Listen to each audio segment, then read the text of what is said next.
is going on, Only Playbook fans? We are back. It is Sweetcar and Shovit today. We tried to get Dr. Oja Shashot on the pod, but he got called to deliver a baby, I believe. So just, normal doctor things, Normal I guess. doctor So stuff. we'll talk football while he takes care of other things that are more important. Shovit, everything is over with the draft. We've had time to let it stew. We are going to discuss kind of the rookies that have gotten drafted and the 5 most impactful rookies in year one, in our opinion. Going through this exercise, did you feel like you had a lot of players to work with, or did you feel like there's not a ton of rookies that are kind of in good situations in year one?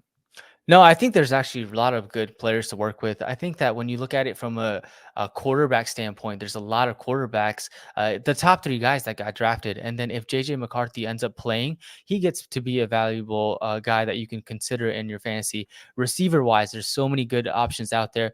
The running back situation is a little bit more murky for me, just because these guys have to play through the players that are already RB1s.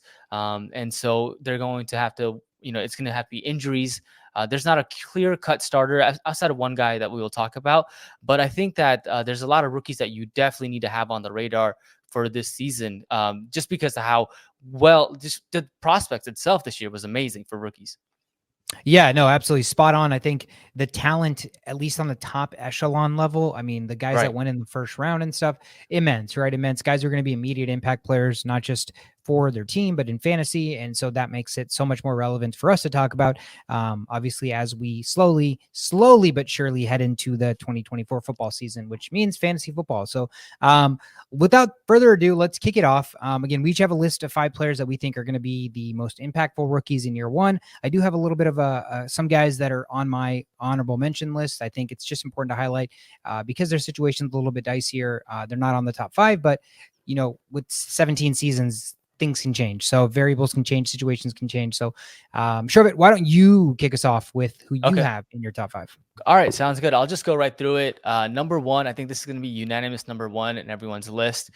Should we do 5 to 1 or 1 to 5? 5 to 1 probably makes 5 to 1. 5 to 1. All right, let's start with 5. All right, number 5, I have Bills' new receiver Keon Coleman as my 5th. Number 4, I have quarterback Jayden Daniels for the Washington Commanders. Number 3 is going to be Carolina Panthers running back Jonathan Brooks.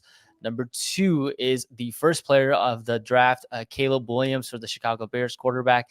And then number 1, probably unanimous in most people's list in terms of rookies that will make a fantasy impact. Marvin Harrison Jr. for Arizona Cardinals is number 1 for me.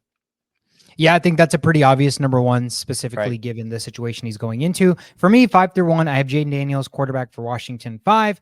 Caleb Williams, number 1 pick, quarterback for the Bears, 4. Keon Coleman, wide receiver for the Bills, 3. Somebody you don't have in your top 5, I have Malik Nabers, wide receiver for Giants, at 2. And I have Marvin Harrison Jr., obviously wide receiver for the Cardinals, at number 1.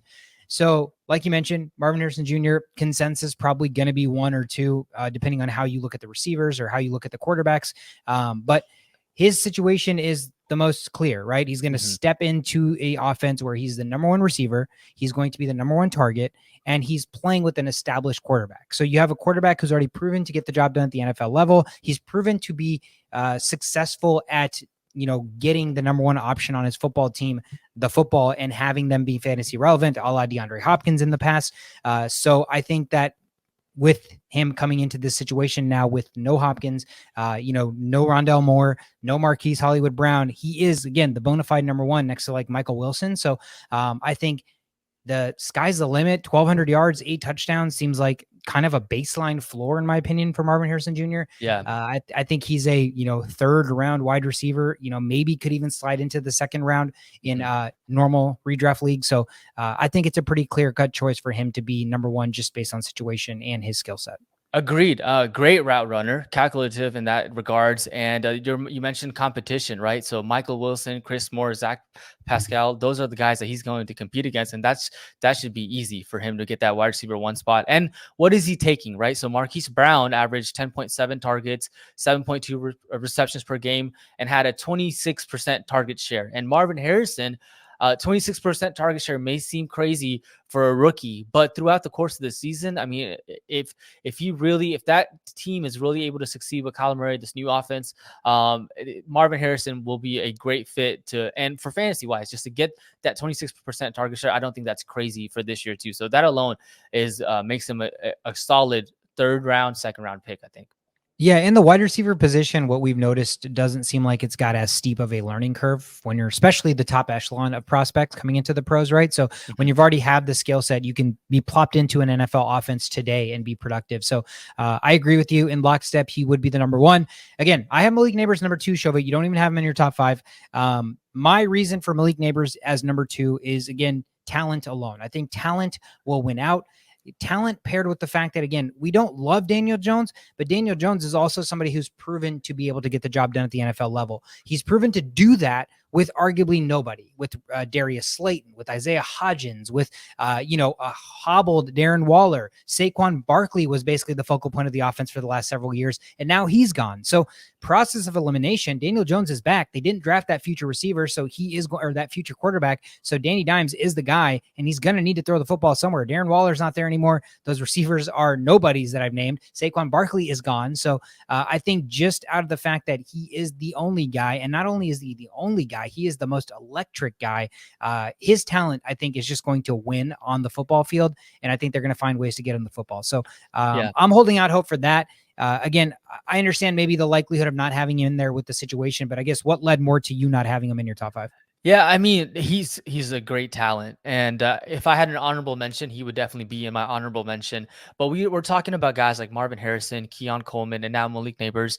These are guys I think all can be successful. I just like the other guys, Marvin Harrison and Keon Coleman's situation with the team better. But I mean, I think that the target share will be there for Malik Nabers, and given the fact that Saquon Barkley's not there, your competition is Jalen Hyatt, Darius Slayton, Wan'Dale Robinson. I think he can definitely succeed. So you can't go wrong with picking any of those three guys, in my opinion, just because they're going to command that wide receiver one role eventually throughout the season. So he's just not in my list because I've got other guys, but certainly sixth if you have it. If you have him. Yeah. No, that's fair. Keon Coleman, another guy that we were both in lockstep with, maybe surprising to other people that may have other people higher up on a top five list, but in lockstep with your reasoning is he is the only guy. He is the bona fide number one receiver on that team. They signed Curtis Samuel. They have Khalil Shakir. Those guys seem like more underneath intermediate guys. Keon Coleman's going to have to be that wide receiver one. And I think the way he's going to be a wide receiver one is a little bit different than what a prototypical wide receiver one is going to be, right?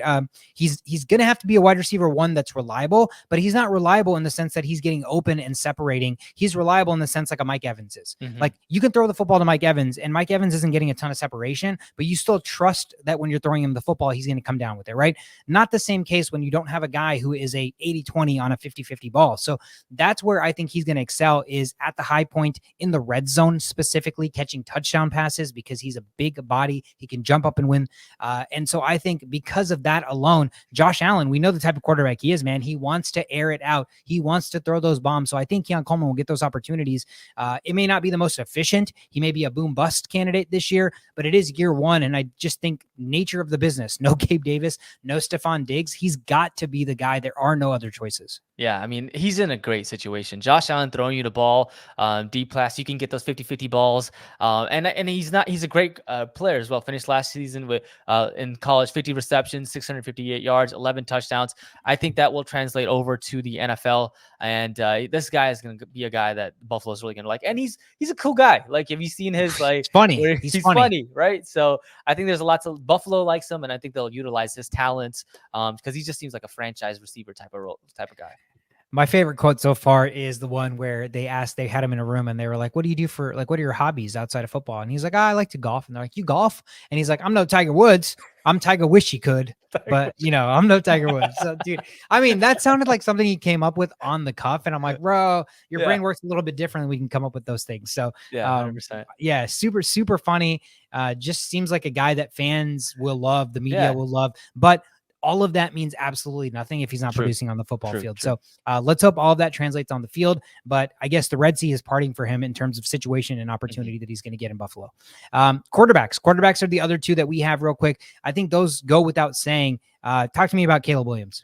Yeah, dude, indubitably the number one for a quarterback for the Bears. I mean, there's no doubting that. I think he's got all the tools in front of him to succeed in terms of the skill set, in terms of the talents around him. DJ Moore, DeAndre Swift, Keenan Allen, Rome Odunze. This is a different Bears team than it was last year. And I think that with the weapons and the skill set, along with the fact that he has that rushing ability, and when you take a look at some of the ADP that other people are putting out there, PFF or Fantasy Pros and things like that, they're definitely prioritizing rushing quarterbacks a lot more this year. And so they're a lot higher. And when I look at Caleb Williams, I'm thinking like, would I rather have Caleb Williams or Justin Herbert? And given the skill set that Caleb Williams has and the rushing ability, I'm leaning towards Caleb Williams over Justin Herbert. Bro, in another life, somebody would probably be like, holy crap, that's a hot take. But I think you are spot on in that analysis, because the other aspect of this is Justin Herbert's going into an offense run by Jim Harbaugh, who's going to want to do nothing but run the football. And so when he's going to want to run the shit out of the football, he doesn't even have true receivers to throw the football to right now. I guess Lad McConkey, but there's really no bona fide number one or a guy that's proven to be there, right? Quentin Johnston, no. Mike Williams is gone. Keenan Allen's gone. Austin Eckler's gone. Who are you throwing the football to? So I think they're going to have to put an emphasis on running the football. So by nature of volume, you're right. I think Caleb Williams comes into a situation where you're rarely, I mean, I tried to think back to a number one overall pick quarterback that's getting put into a better situation than Caleb Williams is this year, and I can't think of one. I mean, they're really going back into history. Rarely do you have a team drafting number one that has an infrastructure in place and is just a quarterback away, right? You're usually first because you're the worst team in the league. So looking at, like you said, the weapons, but not just the weapons, Shovit, you look at who they have on their offensive line. They drafted Darnell Wright last year to play right tackle. That I think they drafted, who did they draft 2 years ago? Braxton Jones to play left tackle. So they have two young bookend tackles. Tevin Jenkins is at guard and Ryan Bates is their center. All above average players. Their only hole is really their right guard, which again, when you have one of five spots as a whole, you can mask that with the rest of the offensive line. I loved the weapons, but again, Justin Fields was running for his life for most of his career with Chicago. So they needed protection, and now they have protection. They have a smarter quarterback. They have a quarterback that can create outside of structure. I mean, it's not crazy to think that Caleb Williams will finish a top 10 fantasy quarterback in his rookie year. I really don't think that's a far-fetched thing to say. Yeah, no, 100%. I mean, yeah, I think he's going to be like any rushing quarterback that sought out for him last year, Anthony Richardson. But it's not even that, right? Like the guy has talent. No, he's great. I mean, yeah. And he's got so many receivers to throw the football to. I mean, it just seems like, again, the situation could not be better. Jumping over to the other quarterback, Jayden Daniels is the other guy that we both had in our top five.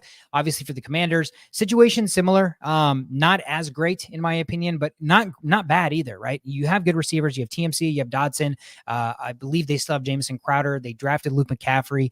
They went out and signed Austin Eckler. This to me is the X factor for Jayden Daniels in a fantasy year. Shove it is Austin Eckler's ability to take a dump off to the house, his ability to just catch footballs and make things happen. A lot of times when you're a rookie quarterback, you're going to lean on those safety blankets. Not only do they have Austin Eckler, but I believe they also signed a tight end. Did they sign Zach Ertz, or am I just totally off? No, I think they still have Logan Thomas, right?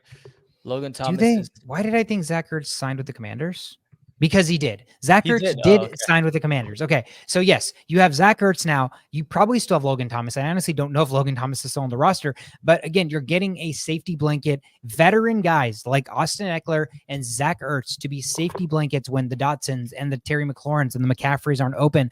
And not only that, but again, another situation where I think they've dramatically improved that offensive line for Jayden Daniels, who is a slender frame, who cannot be taking those hits that he took in college. So situationally, like you said, rushing quarterbacks are going to be sought after. Jayden Daniels is a different type of rushing quarterback. He runs differently than Lamar Jackson, but speed-wise, he is a Lamar Jackson type running quarterback, and we know how valuable that can be. We saw Justin Fields do that last year without being able to throw a lick of football and still be a fantasy relevant quarterback. So I think there is a world where Jayden Daniels struggles immensely in year one just because it's a different game. The speed is different, but what doesn't change is his football running speed. And I think that's going to be what translates, and that's what's going to make him still relevant. I don't know that he'll finish top 10, top 12. He may be top 15 or something like that, but I think that rushing upside will make him like a solid back week filler or somebody that you stash on your bench for the latter half of the season in case he's, coming into his own and popping off. Yeah, I think top 10 is not too crazy of a expectation from Jayden Daniels.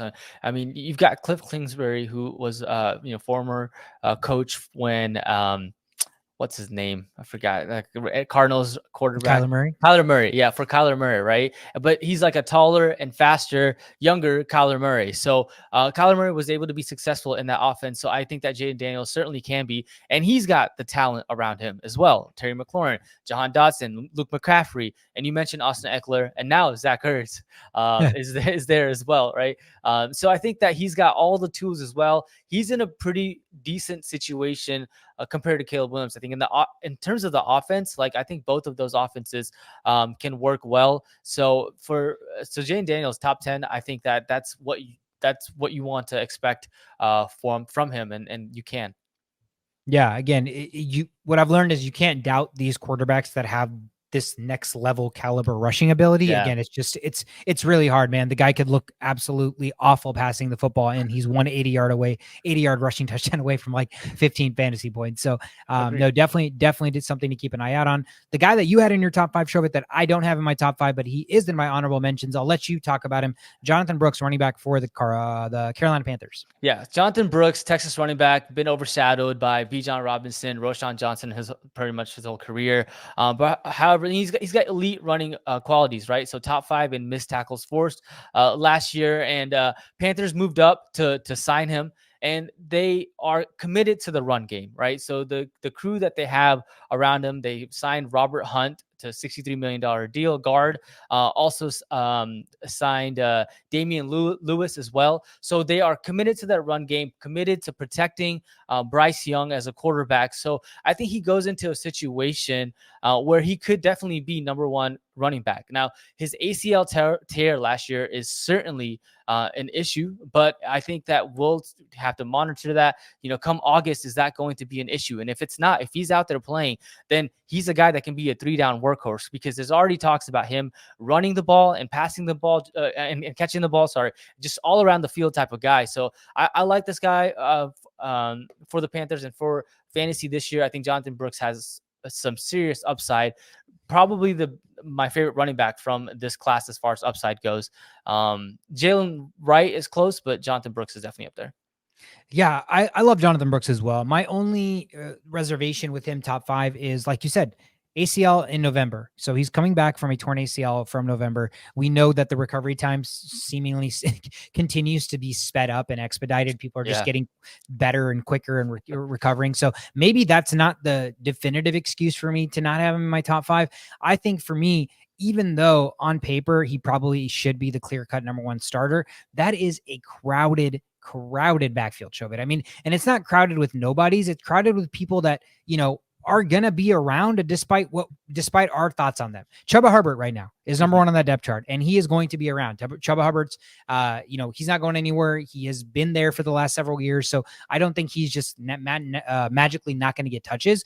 Another guy that they just signed to a massive deal last offseason, Miles Sanders, was awful, got hurt, but he is still there. Miles Sanders is still there, and they just signed Rashad Penny. So now I don't hold that one with a ton of weight, just because the Eagles signed Penny and he seemingly never played. So he seems like he's just an insurance policy because he himself gets hurt. But you have 3 guys that have been proven to at least understand how to be productive at the NFL level. That's the only fear, is the Panthers don't really have to force the issue with Brooks. They're building for the future. He's going to be the running back of the future. But if the situation isn't pristine for him to start right away, they don't have to force the issue. That's the only reason why I don't know that he's going to be an immediate impact. Mm-hmm. But when he is healthy, I do think he's going to showcase that he is better than all those other running backs and eventually win that job. It's just tough when again, in the lens of fantasy football, we love the guys that are the workhorses, right? But when you see names on a depth chart that are going to eat into something just because they're not nobodies, right? Just because they're not nobodies, they're going to see the field. Miles Sanders, because of how much he's getting paid, is going to see the field. I think there's a chance that Penny or Chuba could get cut, and they're going to, come into the regular season with 3 running backs. But even despite, no matter who of the other 3 get cut, I think the other 2 are going to absolutely see the field. So just knowing that it's a running back by committee is my concern with him. But that's why he's in my honorable mention, because again, I still think he's a guy that you could either draft towards the end, pick up in like week 2 or 3, maybe if nobody drafts him, and stash him on your bench until, again, the opportunity arises. I think this is going to be one of those things where you definitely have to tune into preseason and see how they're used. I see Miles Sanders as a guy like the old regime signed, like y'all messed up and Mhm. we don't want any part of that. That's not on our plate if he does well or not. And Chuba Hubbard, I feel like he's never really proven to be like that 3-down guy. And so he's going into, this is a new system that they're working with. So for that, I do give the upside to Jonathan Brooks. I'm not concerned with Miles Sanders, but certainly Chuba Hubbard could come in and take some of those carry percentage, I guess. But I mean, the eliteness and the skill sets are there. So if they're smart, they'll use this guy for what he is. Yeah, I love it. He's I think he already comes into a running back room where he is probably the best running back in that room. So hopefully they maximize that. A couple of guys I wanted to highlight, honorable mentions real quick, just because why not? Jonathan Brooks was on my honorable mention. I think by default, you have to put Bo Nix in your honorable mentions because we're talking about guys that are going to see the football field the most, is going to lead to the most fantasy production or lack thereof. And at the quarterback position, obviously you're going to have the most ability or opportunity to get the production. So I think Bo Nix most likely is going to be the starter in year one for the Denver Broncos. So that's why it's something to keep an eye out for. If there's somebody that's going to find a solution or figure out a way to make the most out of Bo Nix, it's Sean Payton. He's been able to do that. Bo Nix has had that capability to have himself be maximized even in college, right? So if somebody can get the most out of him, he can be an effective and an efficient quarterback. That's going to lead to some, plug and play, bye-week replacement, stuff like that. I don't think he's going to be a week-long starter or anything like that. But coinciding with that is, who is he going to throw the football to? Troy Franklin, another guy that's on my honorable mentions. The Broncos need weapons. They still have Cortland Sutton. Jerry Jeudy's been traded. So I think Marvin Mims is still there, but they clearly don't love him as much as we do for some reason. So I think that Troy Franklin has an opportunity to compete day one and win the wide receiver one job. Because again, Cortland Sutton's fine, but he is not somebody that you're like, man, that guy's got the wide receiver one lockdown. He could easily be surpassed with a superior talent. Troy Franklin falling to the fourth round, chip on his shoulder, new team. He gets the same quarterback in college. There's that camaraderie, whether, people don't want to buy into that hype, bro, but it fucking is there. So I think you have that chemistry with the same quarterback you're playing with in college, and now you're playing with him in the pros. So Troy Franklin is another guy that's on my honorable mentions. Another Oregon guy, somehow all these Oregon players. Bucky Irving is another guy that's on my honorable mention, running back for the Buccaneers. Bucky has a really, really nice skill set of being able to run one cut, find the holes, really good vision. I'm kind of, Shishot, I wish he was here to hear this. It's going to seem like it's a slight to him, but I think Bucky is going to eat into Chad's workload this year, man. I think the inefficiency of Chad as a runner is going to be what Bucky seeps into in terms of playing time. Now, I think Chad is still a superior pass catcher. So I definitely think Rachaad White's going to still have a role as a third down pass catcher. And it's his job, I would say, to lose still, because Bucky's a rookie. But I think Bucky does all of the in-between the tackle stuff that Chad isn't the best at. So I think they could be a really good 1-2 punch. So Bucky Irving is also on my honorable mentions. And then the last one, Shishot had in his top 5, wish he was on the episode. It's Ladd McConkey. Ladd McConkey situationally goes to the Chargers. He's going to be the bona fide number 1 receiver there. Even if he's not the X or the number 1 in that regard, he's the best receiver. He's going to be the one that gets open. He's going to be the guy that Justin Herbert probably targets the most. Not surprising at all if he leads the team in targets by the end of the year. So I think by nature of situation, he is relevant. I don't think it's going to be some crazy, you have to have him on your team, but 700 yards and 4 or 5 touchdowns heading into a sophomore season where he's coming into his own, the future would be bright for him. So he is also on that honorable mention list for me. Yeah, so a solid list. I just want to add a couple of guys to that list, guys that I've been kind of looking into as well. First guy is Jaylen Wright. I mentioned him earlier. He looks like he's probably going to be the Mostert replacement, right? Mostert's 32 years old. And so they're looking for a guy that can take control of that. And I think a backfield in Miami where like it's Achane and Jaylen Wright, both of them can succeed. And I don't know if that starts probably doesn't start week 1, right? But if something happens to Mostert's notorious for injuries. Jaylen Wright can certainly be the guy. Another guy, Trey Benson as well. He has a chance to get some playing time as well, solid playing time for the Cardinals. And this is also, James Conner, another running back that's getting older. He's been productive, but then he's also dealt with injuries last year. The Cardinals really haven't had an RB2. If it comes down to the situation, Trey Benson is a good position to do some damage in fantasy football this year, I think. Yeah, I think it's always important to look exactly in situations like that, right? You have a team that drafted a young running back. Not only that, but they have a proven running back that they've used for a couple of years now, has been productive, but he's about to hit that age cliff. Because what we know about running backs is everybody hits the age cliff and eventually, but for some people it's different, right? So, but when it hits, sometimes it hits like a freaking freight train, like it comes out of nowhere. Austin Eckler last year came out of nowhere. So I think it's always really important, especially with teams like this, where, you know, they're turning the page to build to the future, right? They drafted Marvin Harrison Jr. They're trying to get younger. Kyler is trying to like start this new wave of young players. And I'm with you. I think Trey Benson is part of that. I loved him. He was my favorite running back in this class, but James Conner just continues to be like the engine that could, like he continues to just chug along. It's not sexy, but even with the Steelers, he was so productive. He's so productive. I think he's like rushes for almost 5 yards a carry. So he's incredible with how efficient he is as a runner that I think until the wheels fall off for him, he's earned himself a role.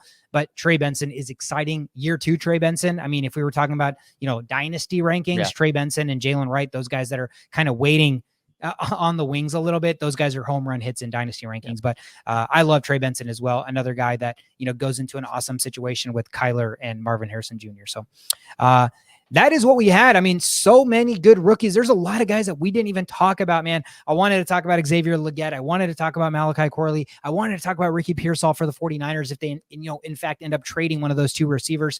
But again, those are still a little bit lower on the totem pole in terms of guys that have the situation and the skill set to immediately make day one impacts, right? There's so many guys that we love that we know that they're uber talented, but they're sitting behind a couple of guys. Or there's so many guys that lack the talent, but just out of necessity, their situation calls for them to have to step up. So you just have to weigh that out a little bit. But again, it's really nice to talk about this. I know it's early, but it's never too early for fantasy football, man.